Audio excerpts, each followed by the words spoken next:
So hey guys, it's Sid from the Sid Chase Group, and today we're going to cover the 7 deadly sins to avoid. So the 7 deadly sins, one is obviously marriage. Oh, sorry, wrong channel. Sorry. Oh gosh, darn it. I was on the wrong channel. I didn't mean to say that. My wife, I've been married for 30 years. Actually, it's just a joke, guys.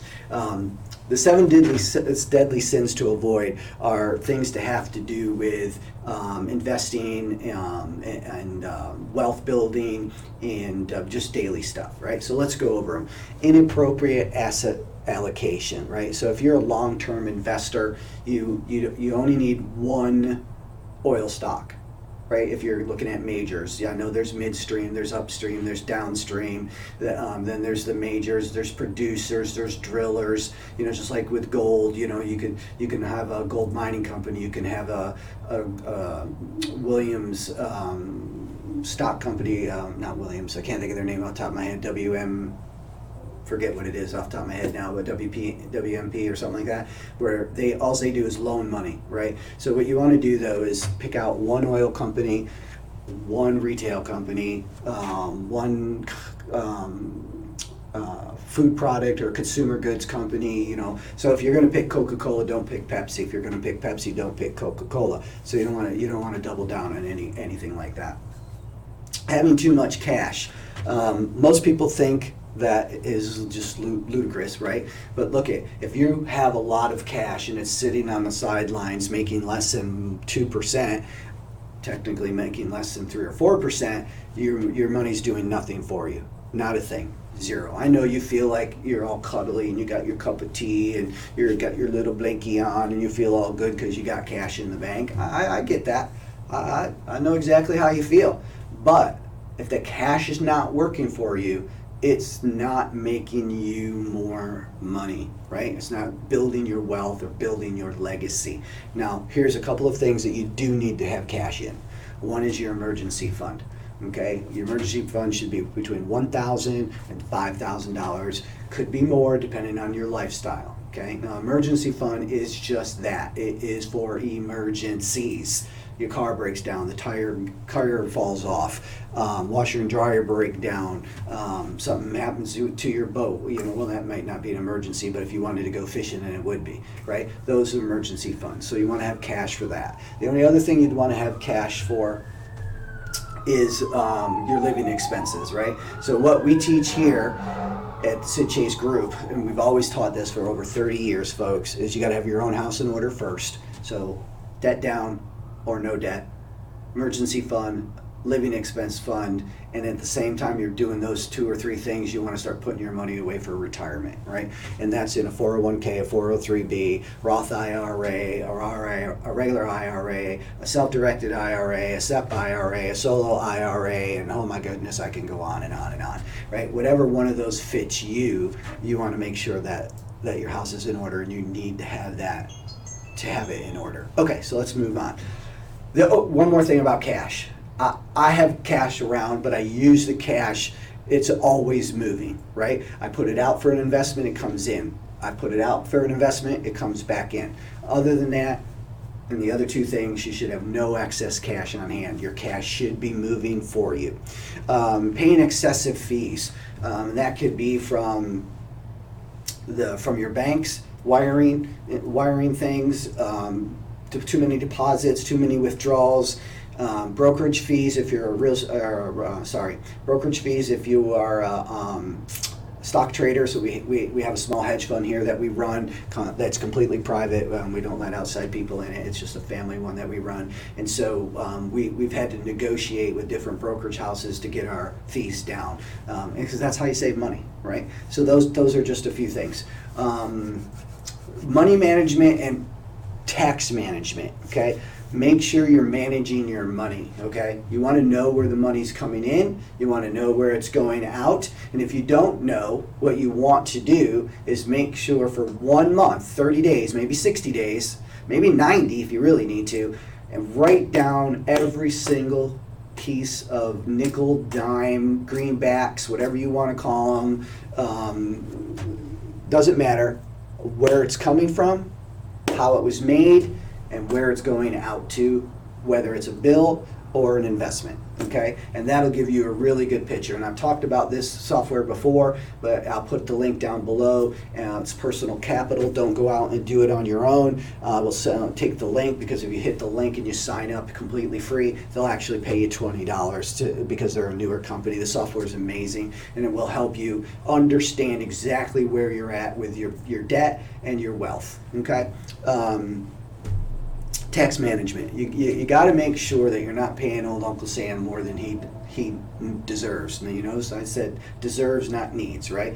So he needs a lot, but he may not deserve it all, right? So pay attention to your taxes. Buy stuff that, one, has got great cash flow, and two, that you can write down the write down the depreciation over time, right? So there's a lot of different ways you can do that. This is not the topic or the show for that.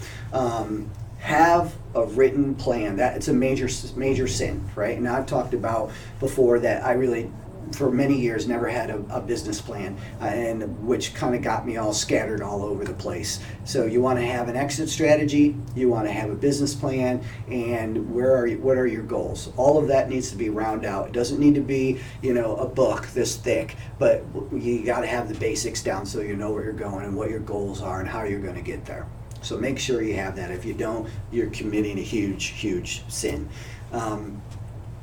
This is a big one that I find especially new real estate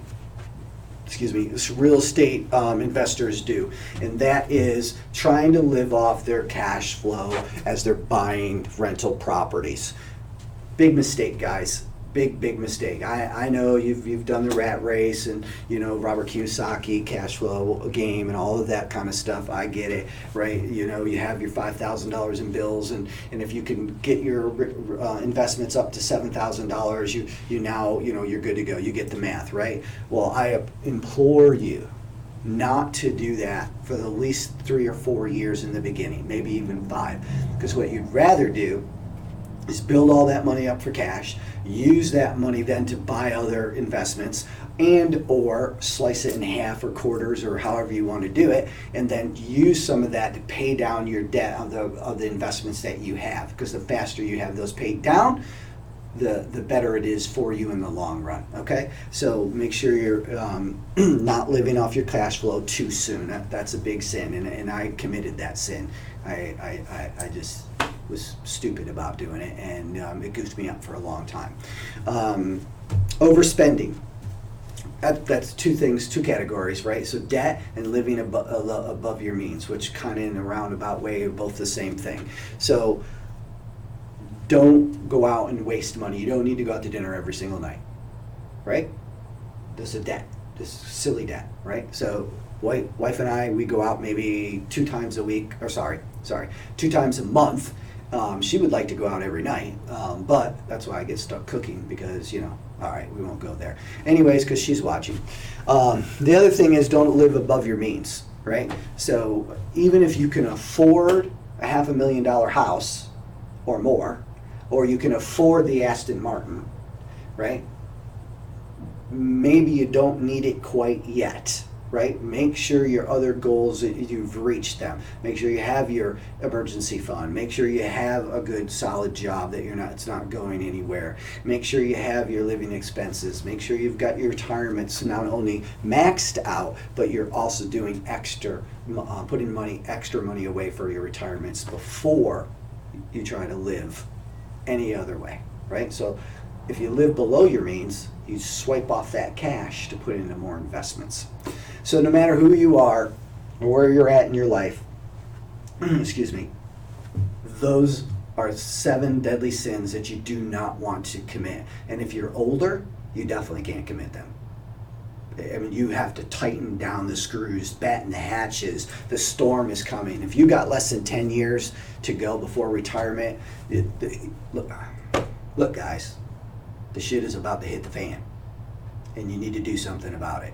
Okay, we're here to help you do that.